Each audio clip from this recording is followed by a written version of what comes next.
Nagagalak tayo na subukan makausap ang mga taong di natin natatagpuan sa ating pagbabahay-bahay.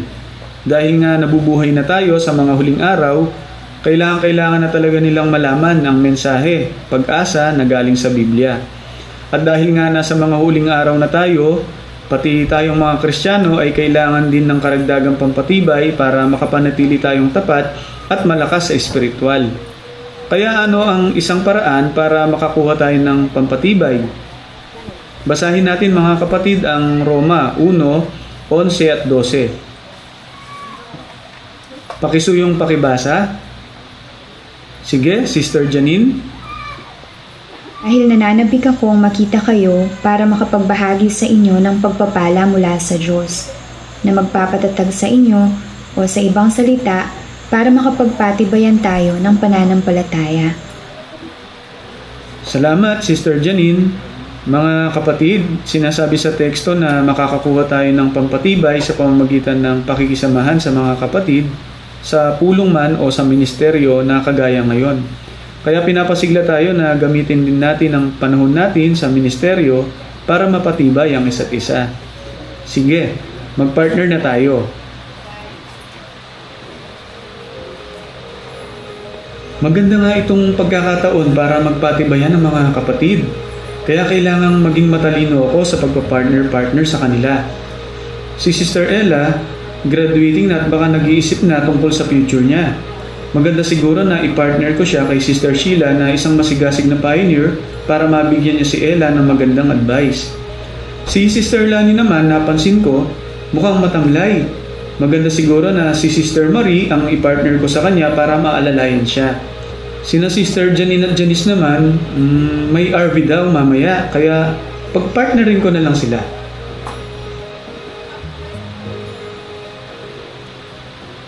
Sister Sheila, partner muna kayo ni Sister Ella. Sister Janine, kayo ang partner ni Sister Janice. Sister Lani, partner po kayo ni Sister Marie. Brother Dom, tayo muna ang partner. Sige, manalangin na tayo mga kapatid.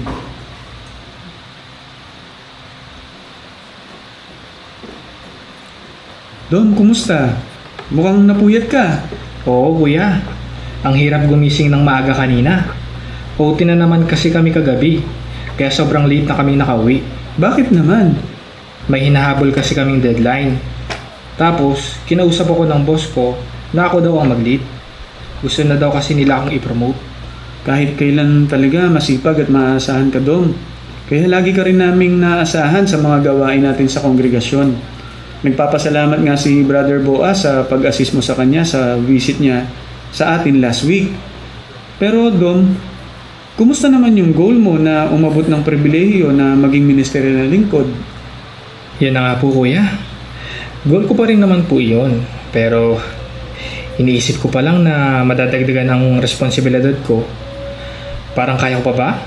Sa work ko pa lang drain na ako eh. Tapos ayun pa, ipopromote pa nila ako.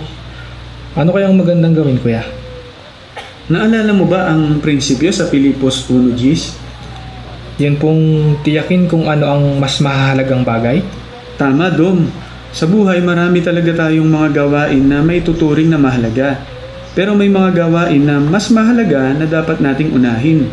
At para magawa iyon, baka kailangan mo talagang gumawa ng pagbabago. Siguro nga po, kuya.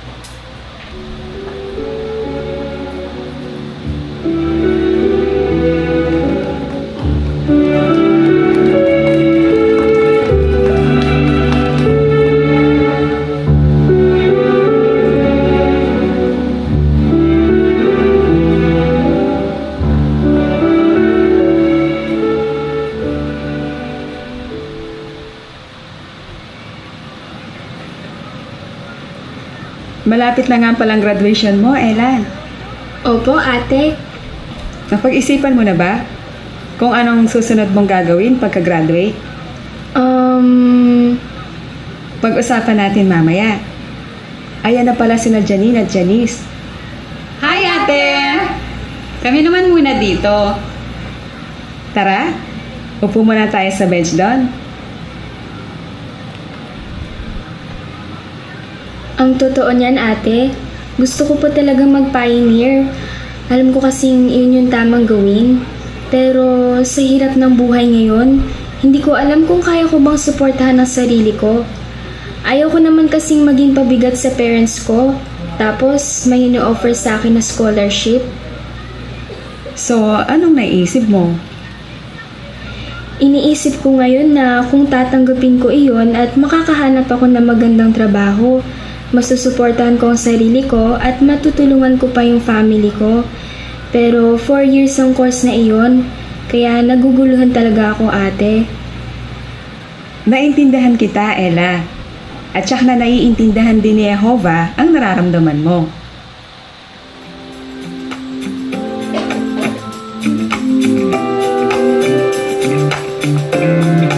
Habang ikaw ay nagiging adulto, tumarami ang pagsubok.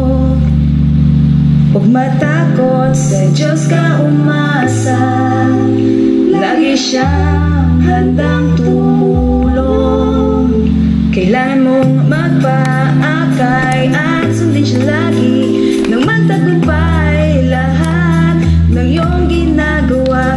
Gawin mo lang ang iyong kaya, di ka magsisisi. Ang pagpapala ng Diyos ay maaasahan mo. Di nalilimutin ang pagsisikap at pag-ibig mo.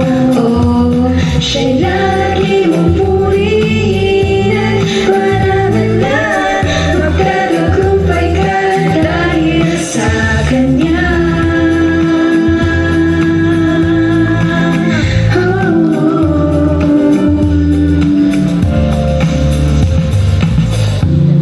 Habang ikaw ay naglilingkod, gawin mo lagi ang iyong buong makakaya. Ipanalangin mo yan kay Jehovah at hingin mo ang patnubay niya. Mahal ka ni Jehovah, Ella. Kung magpapaakay ka sa kanya at susundin ng nais niya, makakaasa kang pagpapalain niya ang iyong pagpapasya. Sigurado pag pinili mo si Jehovah, wala kang pagsisisihan. Salamat, ate. Buti na lang ikaw ang ipinartner sa akin ni Brother Romy. O tara na, merienda muna tayo doon.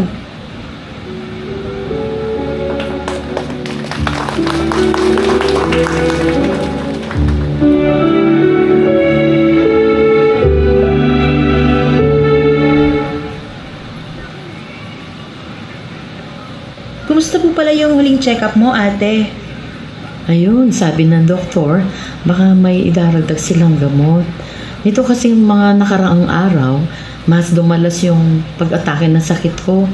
Buti na nga lang, medyo okay ang pakiramdam ko ngayon. Kaya naka-join ako. Alam mo, ate, lagi kaming napapatibay sa'yo. Sinisikap mong regular na dumalo sa mga pulong at makasama sa paglabas. Pero hindi na gaya ng dati. Di na ako nakatulad mo na malusog at masigla. Namimiss ko na yung mga panahong pioneer pa ako. Yun na siguro ang pinakamasayang part ng buhay ko. Hanggang sa eto, di ko na magawa ang gawain gustong gusto ko. Di ko maiwasang maisip minsan, napakalit na lang nagagawa ko para kay Jehovah. Alam mo, ate, may naalala kong isang karakter sa Bible. Yung mahirap na byuda. Yung naghulog ng 2 maliit na barya.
mahalaga ka sa kongregasyon, Ate Lani.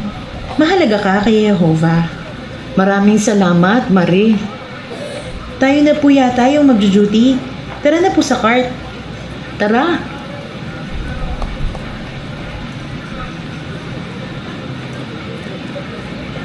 Kevin? Uy, Kevin, ikaw nga. Kailan ka pa dumating galing Saudi? Dumating ako last month. Ha? Last month pa? Bakit di ka namin nakita? Nagkita na ba kayo ni Dom? Di pa nga eh. Bukas sa pulong dalo ka. Matutuwa si Dom pag nagkita kayo. Namiss ka nun. Ah, sige. Susubukan ko. So, paano? May pupuntahan pa kasi ako. Una na ako.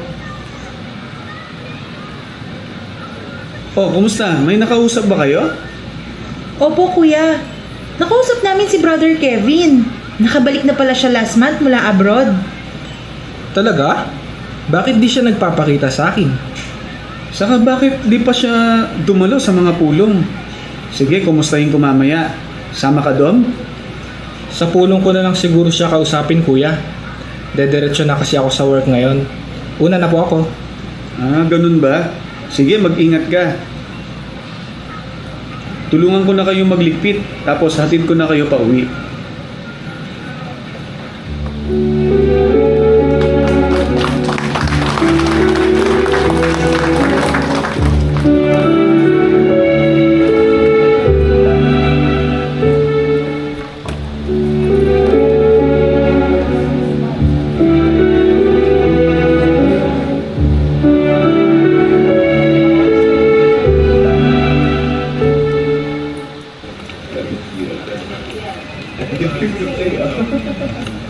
Hay, nakakapagod na rin itong routine ko. Kulang na rin ako sa pahinga. Parang tama nga yata ang advice ni Kuya Romy na para maabot ko ang goal ko sa espiritual, baka kailangan kong gumawa ng mga pagbabago. Kung tatanggapin ko ang alok na promotion, lalaki ang sweldo ko at baka katulad ni Kevin, ay ma-afford ko na rin ang magpundar ng kotse para di na ako nalilate. Magagamit ko rin naman ito sa ministeryo ko. Pero kapag tinanggap ko ito, baka lalo akong mawala ng oras at energy para sa mga spiritual na bagay. Pero paano ko sasabihin sa boss ko na tatanggihan ko ang offer niya? Baka magalit siya at tanggalin ako sa trabaho.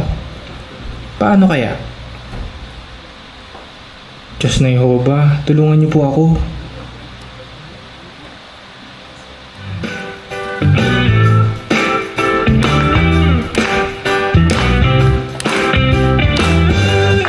Kailangan dito lakas loob, pero ito'y sulit, dulot ay kagalakan.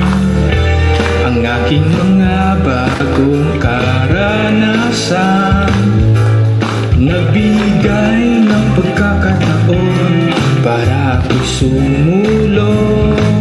Kaya't handang gawin ang pagbabago nang maabot ko ang tunguhin ko. Jehovah, ako'y susunod sa'yo, ibibigay lagi tiwala sa'yo.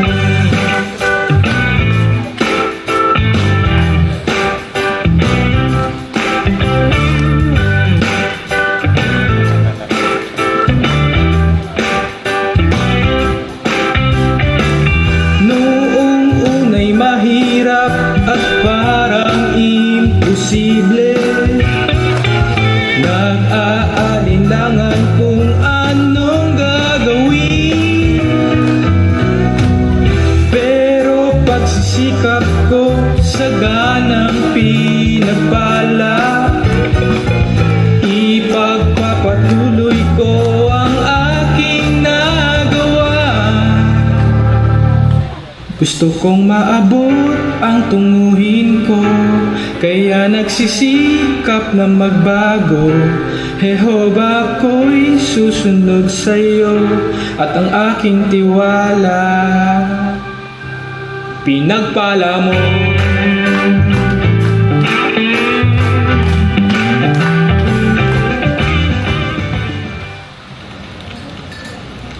Madam, pwede ko po ba kayong makausap tungkol sa schedule ko?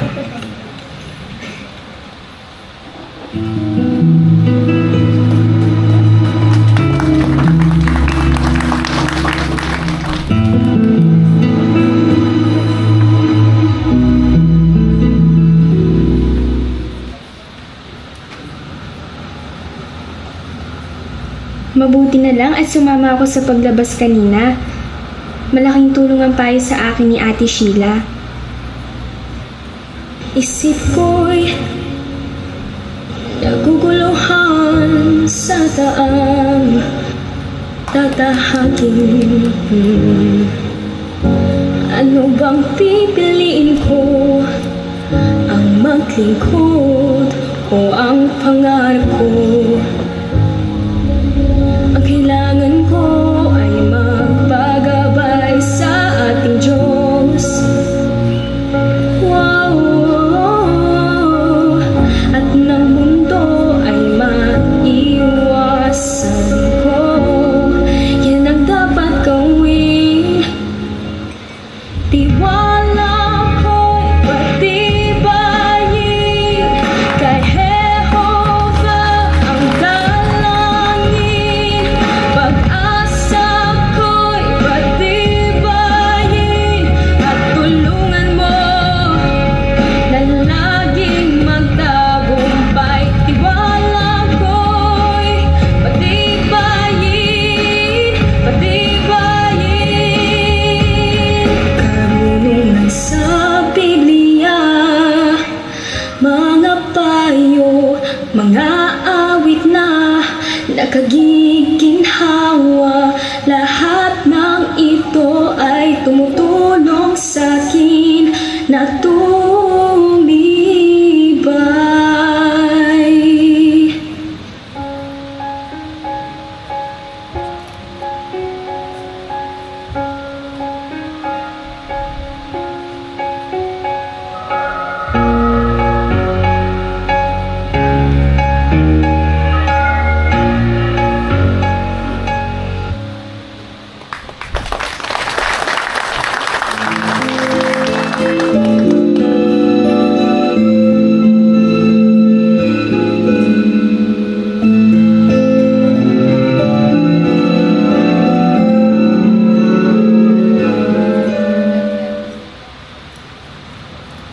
Kabi-kabila naman ang pinsalang iniwan ng magnitude 7.4 na lindol sa Mindanao.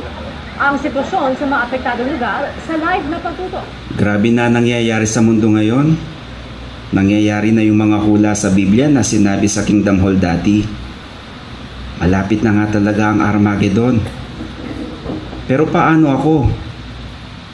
Di ko namalayan, unti-unti na pala akong napalayo kay Jehovah. 3 taon na simula nang huli akong nakadalo ng pulong. Nabisi na kasi ako. Ang gusto ko lang naman dati magkaroon ng maalawang buhay. Pero nagkamali ako ng priority. Dapat pala inuna ko si Jehovah noon. Gusto kong bumalik kaso nahihiya ako sa mga kapatid. Ano na kayang iniisip nila tungkol sa akin? Nahihiya tuloy akong dumalo. Diyos na Jehovah, nakakahiyaman po. Tulungan niyo po ako. Sana po, tulungan niyo ako makabalik sa inyo.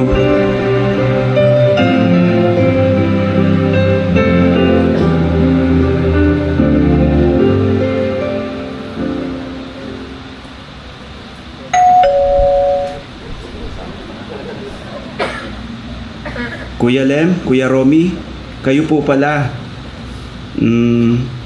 Tuloy po kayo? Ano pong sadya nyo at napasyal kayo kahit gabi na? May study kami dyan lang sa malapit. Nabanggit din kasi kanina ni Marie na nakauwi ka na pala galing Saudi. Kumusta ka na? Salamat po sa pangungumusta. Bukas pala ng alas 5 ng hapon ang start ng pulong natin. Sana makadalo ka na. Alam mo, namimiss ka na ng mga kapatid. Siguradong matutuwa silang lahat pag nakita ka nila. Iba pa rin kapag dumalo ka sa Kingdom Hall.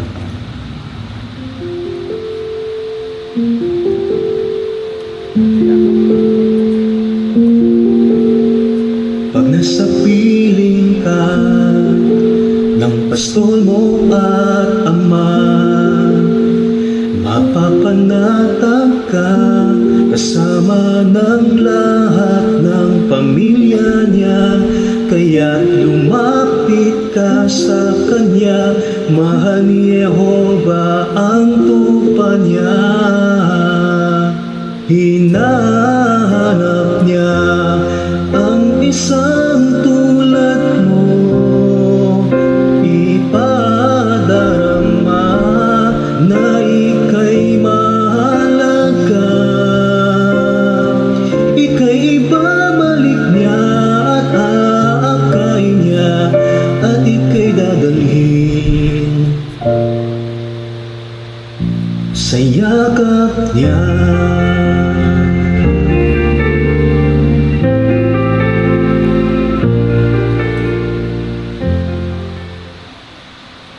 Paano? Kita na lang tayo sa pulong bukas? Susubukan ko po.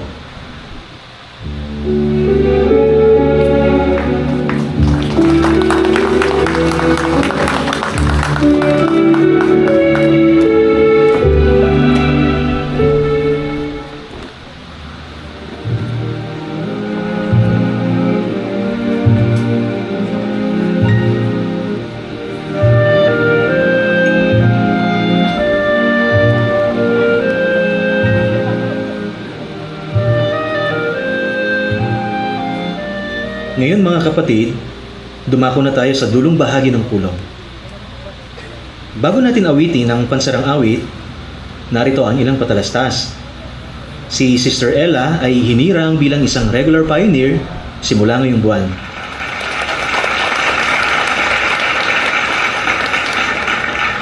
May isa pa tayong patalastas mga kapatid.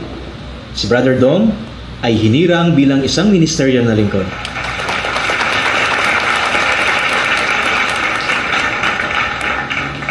Ngayon mga kapatid, awitin natin ang pansarang awit. Pagisuyo sa awit bilang 4. Si Jehova ang aking pastol. Pagkatapos, pangungunahan tayo ni Brother Romy sa pansarang panalangin.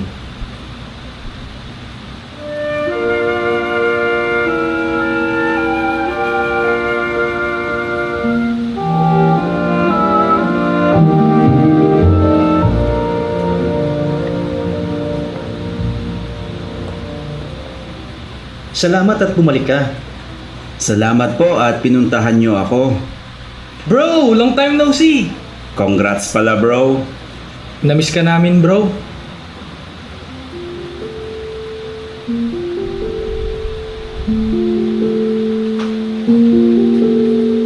Para akong tupa ay sa pastol, di ko na makita saan na ba patungo ang buhay ko. Salamat sa ating Ama, mahal niya ang mga tupa niya. Nahanap niya ang isang tulad ko, pinadama ang malasakit niya. Ako'y ibabalik niya at aakayin niya at ako'y dadalhin sa yakap niya.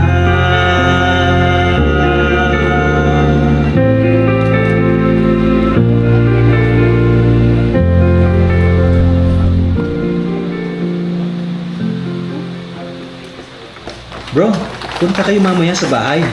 May konting salo-salo. Sige bro, sunod na lang ako. Daanan ko lang yung study kong si Japet. Ilang beses na kasi kaming hindi natutuloy sa study dahil nga pinipigilan daw ng tatay. Si Japet, yung anak ng general? Balita ko galit daw sa mga saksi yung general na yon. Ingat na lang bro. Huwag kang mag-alala bro. Hindi naman siya nakatira sa bahay ng tatay niya. Encourage ko lang. Saka invite ko na rin para sa salo-salo mamaya.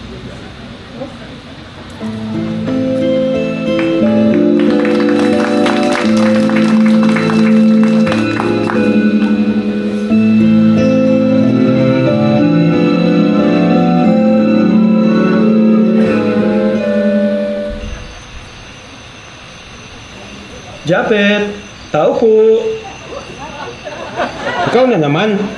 Di ba sinabi ko nang tigilan nyo na ang anak ko? Magandang gabi po, General. Baka pwede ko lang pong makausap si Japet kahit sandali lang. Ang kulit mo ah. Mawalang galang na po, General. Pero gusto rin naman po ni Japet na mag-aaral ng Biblia kasama ng mga saksi. At nasa gustong gulang naman po siya para magpasya sa sarili niya. Hindi po ba? Di mo ba ako kilala? Ako si General Tanggol. Kapag hindi ka tumigil, ipapahuli kita.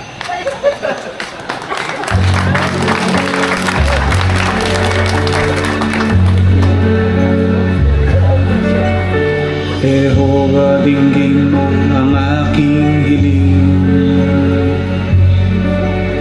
Tulungan ako na ikaw ang sundin. Ang paglilingkod ko'y hinahadlangan. Di hahayaan kahit kailan. O Diyos, ako'y laging magtitiwala sa'yo dahil di mo ako kailanman pababayaan. Di mo ako kailanman pababayaan. Lagi kong pagniningasin nito ang iyong salita sa puso ko. Ang ngalan mo'y ihahayag ko, isisigaw ko ang papuri sa'yo. Kahit ang buhay ibibigay ko, lahat ng taglay para sa'yo. Maglilingkod ng buong kaluluwa, mamahalin ka o aking Ama.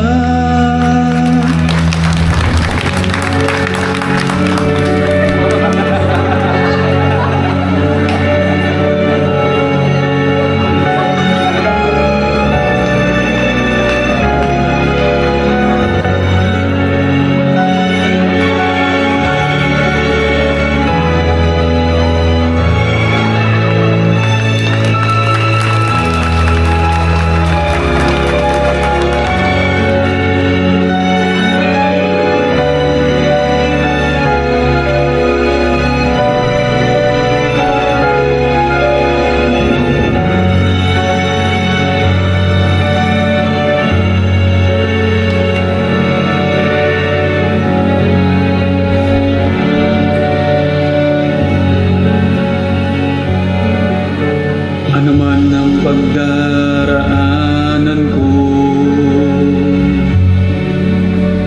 hililimuting mahal mo ako. Alam kong di mo ko iiwanan,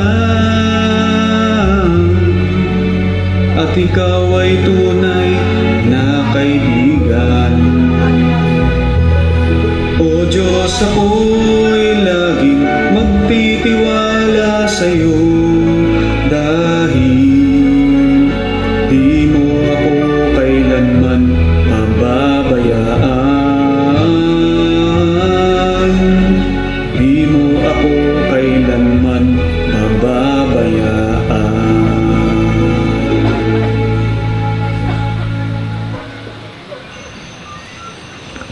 Kumakanta naman siya mag-isa, sir. Hayaan mo na. Huwag yan naman ang nagpapakalma sa kanya. Kawawa naman itong isang ito, sir. Napag-initan ni General. Ayaw kasing tigilan ang anak niya. Pero bilib ako sa tapang niya. Hindi siya nagpapasindak. Tignan mo, panatag lang siya. Tsaka kanina, di ba, di rin naman siya nanlaban. Kung ako yun, nang karate na ako. Kaya bilib din ako sa mga saksi. Talagang matindi ang paninindigan nila.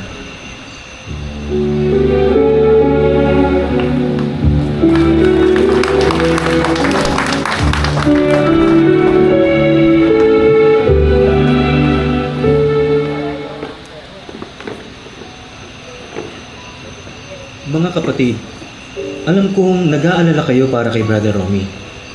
Pakisuyo, ipanalangin natin ang kanyang kaligtasan. Tayo rin kailangan nating magpakatatag.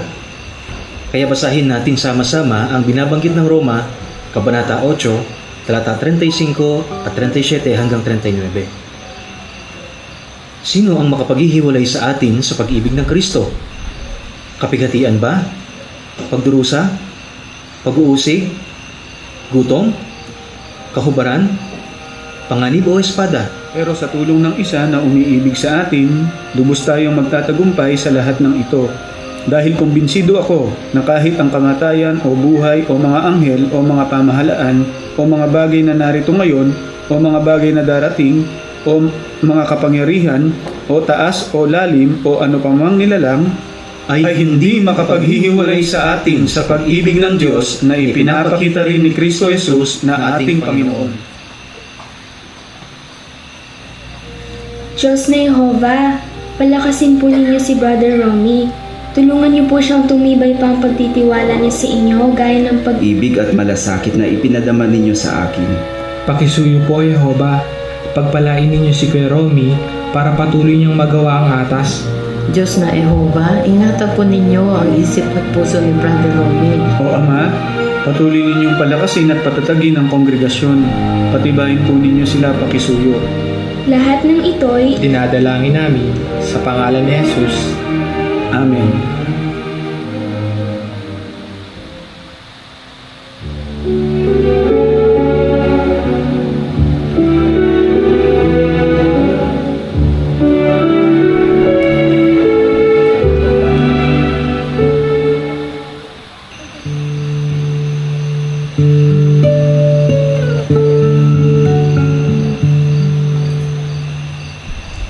Uminom muna kayo ng mainit na tsaa para mainitan ng sikmura ninyo.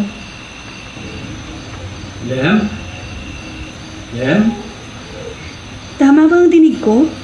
Boses ni Brother Romy yun ah. Love, tignan mo nga. Romy! Brother Romy! Ay, bakit may pulis? huhulihin din ba tayo? Sino dito yung mag-i-study sa akin? Huwag kayong mag-alala. Siya si Allen. Napatotohanan ko habang nasa kulungan. Interesado siyang mag-aral din ng Biblia. Salamat kay Jehovah at ligtas ka, Romy. Nagstay dito ang lahat ng mga kapatid para ipanalangin ka. Ang lakas nyo talaga sa taas. Dininig agad ang prayers nyo. Nakalaya agad siya, oh. Hanga ako sa pinakitang katapangan at pagmamalasakit ng mga saksi. Allen, ang mga kapatid ay pagpapala mula sa Diyos ni Jehovah. Sila ang ginagamit niya para tumulong sa amin na magpakatatag sa gitna ng mga pagsubok.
Grabe.